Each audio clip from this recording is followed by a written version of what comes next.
E a gente está esperando ouvir também de dirigentes celestes essa história. Afinal de contas, o Diniz está como treinador do Cruzeiro, não está. O fato é, na coletiva de imprensa, após a vitória do Cruzeiro, ele acabou desabafando, porque foi perguntado sobre a saída que ele, e segundo ele, não teria sido comunicada ao treinador. Vamos ouvir essa questão de desrespeito, segundo Fernando Diniz.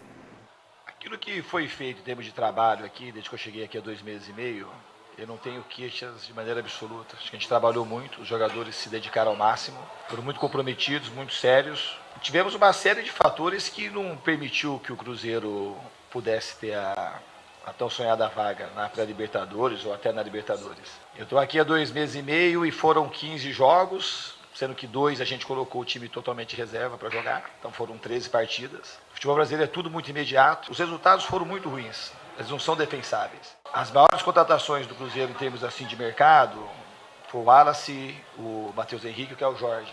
Nós também há 5, 6 rodadas sem os 3. A gente mudou a forma do time jogar com a minha contratação. Então a minha contratação é uma coisa que todo mundo acha, falei na primeira entrevista, uma coisa que requer tempo. Aí vocês falam requer tempo, mas assim, às vezes são os primeiros, quando alguma coisa der errado, eu começo a falar e reclamar de tudo, porque o resultado não vem, não é por conta do desempenho. Porque o treinador de futebol não pode garantir resultado, ele pode garantir melhoras.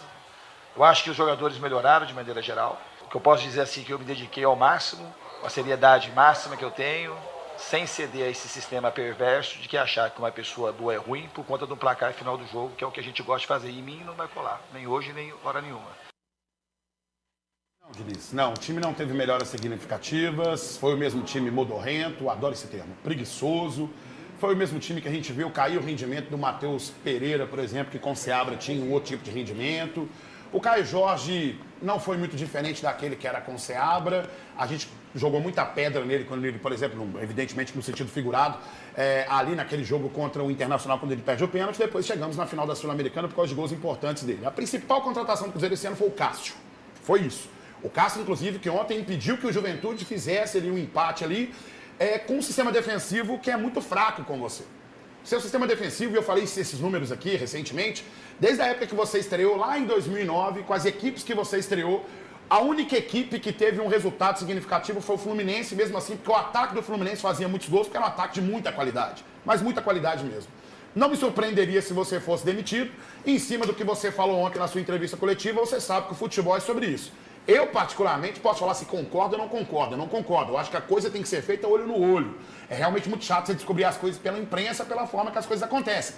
Mas o jornalista tem que ir atrás da informação. Se ele tem informação, ele tem que oferecer a informação para o público. É isso. Se você descobriu dessa forma, ou se de repente te falaram outra coisa lá dentro do clube, aí você resolve dentro do clube. O que nós temos que falar é isso. Se você for demitido, é com méritos e merecimento, porque o futebol que o Cruzeiro apresentou com você foi muito pior daquilo que a gente estava vendo no início da temporada. Falaram que era culpa do Larcamon esse dia aqui, ó. Nossa, mas era, velho. Falando em Era, informação... e os resultados do Milito provaram isso, viu, filho? No final provou que eu estava certo, você sabe disso. Pensou 5. Nós estamos falando do Diniz, ainda não tem uma definição oficial do clube, mas jogadores, pode soltar aí, por gentileza, para o Gão comentar. Mas Grando, o Cruzeiro agradeceu a eles aí sobre dedicação e profissionalismo, Gão. O Grando, ele chega naquela situação em que faz a troca com o Rafael Cabral. O Rafael Cabral vai pro Grêmio, o Grando vem, não teve oportunidades, era claro que não teria. Na mesma semana, o próximo, por exemplo, ali das datas ali, em que o Ronaldo acertou tudo em relação ao Pedrinho assumir a SAF do Cruzeiro. E aí o Pedrinho já tinha essa intenção de trazer o Cássio, foi o que se concretizou, o Grando não teve oportunidades. E também acho que também não faria muita diferença, porque o Cássio se provou por si só ser o goleiro que salvou o Cruzeiro e colocou o Cruzeiro também na final da Sul-Americana. O Ramiro, há de se fazer justiça, porque eu particularmente... Você gosta do futebol dele? Não, não gosto do futebol do Ramiro, mas os números significativos do Cruzeiro são com o Ramiro em campo e com o Seabra no banco, orientando ele e o Lucas Silva. Sobre o Wesley Gasolina, Barrial e o outro é o Rafa Silva. Rafa Silva, aquele problema que aconteceu lá no Atlético Paranaense, no início do ano também teve ali os seus números consideráveis. O Barrial divide muito opiniões e é isso. Sejam felizes onde quer que vocês estejam ali, que o Cruzeiro possa olhar boas possibilidades de mercado, pensando principalmente que todo time bom precisa de uns carregadores de piano bom também, viu, filho? Nos momentos ainda tem despedida, mas Será que tem despedida para o Diniz? Pelo menos na coletiva de imprensa, o pessoal falou que ele não seria mais o treinador do Cruzeiro. Porém, o Cruzeiro não confirmou nada oficialmente. Ele questionou bastante, inclusive, a postura do Matos com ele. Eu não tenho arrependimento do que eu faço, porque eu sou sério e trato futebol com todo carinho, com todo amor, e a minha vida vai seguir para frente. Eu me sinto extremamente desrespeitado, porque eu estou sabendo isso pela imprensa. O Alexandre Matos me chamou, que falou que tudo pode acontecer, mas uma coisa assim, muito vaga. Eu não posso admitir que uma pessoa me manda uma matéria numa quinta-feira, porque eu estou sabendo disso desde quinta-feira, vocês sabem disso. A Itatiaia sabe muito mais do que vai acontecer comigo do que eu mesmo. Então, eu acho um desrespeito muito grande, mas muito grande. Eu me sinto extremamente desrespeitado, porque eu tive inúmeras propostas de trabalho e vim aqui para trabalhar no Cruzeiro. Então, para mim é um desrespeito. Um desrespeito muito grande. Tá? Muito grande mesmo. Que não teve clareza nas coisas. Então, eu estou sabendo assim, eu recebo uma mensagem de quem manda numa quinta-feira após Grêmio. Aí, na outra quinta-feira, eu já estou sabendo que eu estava demitido na quinta já.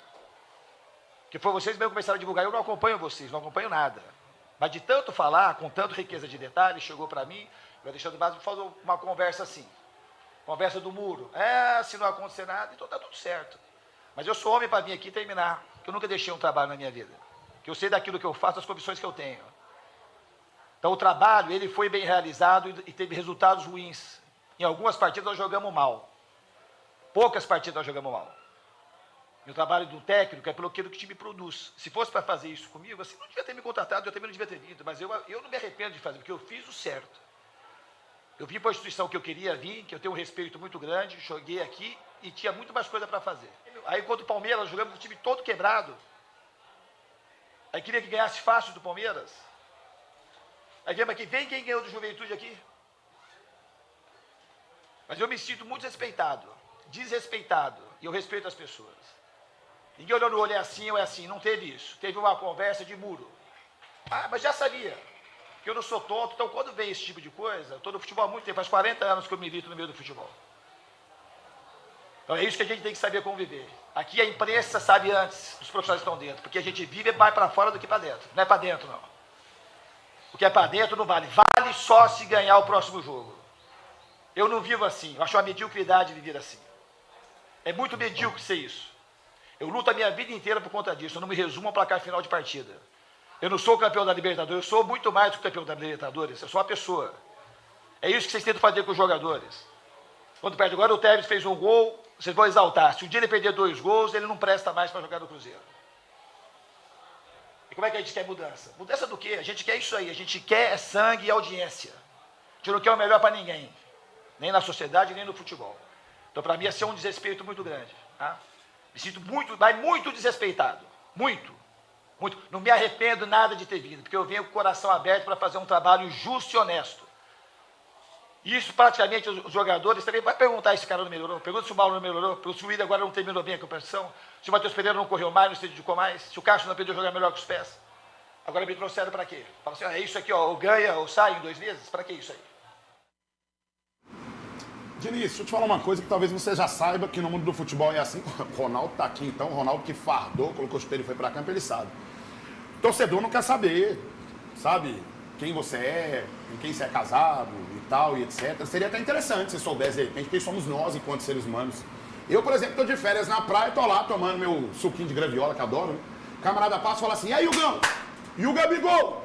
Vai vir ou não vai vir? O que eu faço? Viro pro cara e falo assim, tô de férias, irmão, quero saber disso não? Eu tenho que estar antenado com isso. Tô de férias, mas tem que estar antenado, para voltar bem informado aqui. Seu trabalho não acaba. A gente que trabalha com futebol é 24 horas trabalhando com a paixão das pessoas. Posso concordar com você, de repente, que talvez não seja legal você ficar sabendo de uma informação pela imprensa e não pelo seu chefe. É muito chato, realmente, esse tipo de situação. Mas você falar que o time não jogou mal algumas partidas, eu vou ser... Nossa, aí você tá brincando comigo.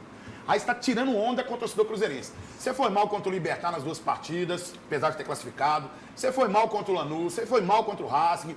Você foi mal contra o Palmeiras. O time tava quebrado, tava não sei o quê e tal. Você foi mal, bicho. Você ganhou uma partida pífia contra o Juventude, por exemplo. Entendeu? Eu posso citar várias outras partidas aqui, Diniz.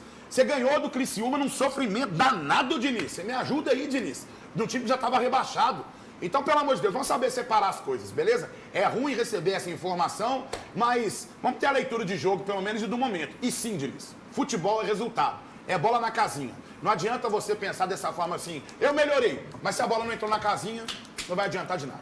E agora, Hugão, teve festa de despedida do Gabigol e vai ter festa de boas-vindas para ele aí no Cruzeiro? Mostra a festa aí.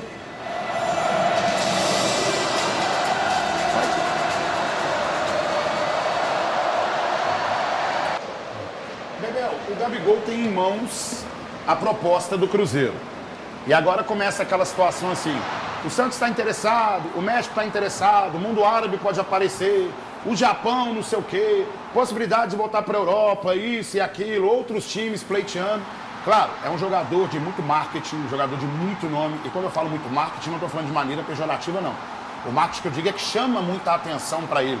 O time que ele for, na hora que botar camisa para vender, vai ter recorde de venda de camisa, não tenha dúvida em relação a isso. Pelo jogador que ele foi nos últimos anos. O que o Cruzeiro não tem que fazer? Entrar em leilão por causa de jogador nenhum. Fez a proposta, está na mão do jogador, então, meu amigo, ele que decida para onde ele vai. Porque o Cruzeiro esse ano derramou um caminhão de dinheiro e a gente não viu resultados significativos. Pelo contrário, ontem eu coloquei nas redes sociais. Para mim foi um ano pífio. Chegamos na final da Sul-Americana aos trancos e barrancos e jogando mal. O segundo turno do Cruzeiro é horrível, é horroroso. É um time muito irregular. É um time no primeiro turno e outro time no segundo turno. Então, dito isso, quando fala de Dudu, quando fala de Gabigol, eu sou contra a vinda do Dudu, deixar isso claro e registrado aqui, futebol é factual. Então, hoje eu sou contra. Se ele vier e arrebentar, são outros 500. Também não tem bola de cristal para adivinhar se o cara vai dar certo ou não vai dar certo também não. Sobre o Gabigol, a minha opinião é essa. Tá com proposta em mão? Não tem que entrar em leilão. O Cruzeiro precisa fazer planejamento. Planejamento, Pedrinho. Tenha dó do seu dinheiro, viu, meu filho? Você vai derramar o caminhão de dinheiro, derrame esse caminhão. Mas com o planejamento necessário que a gente vai entender que vai ter resultados no final do ano. Maravilha, agora a gente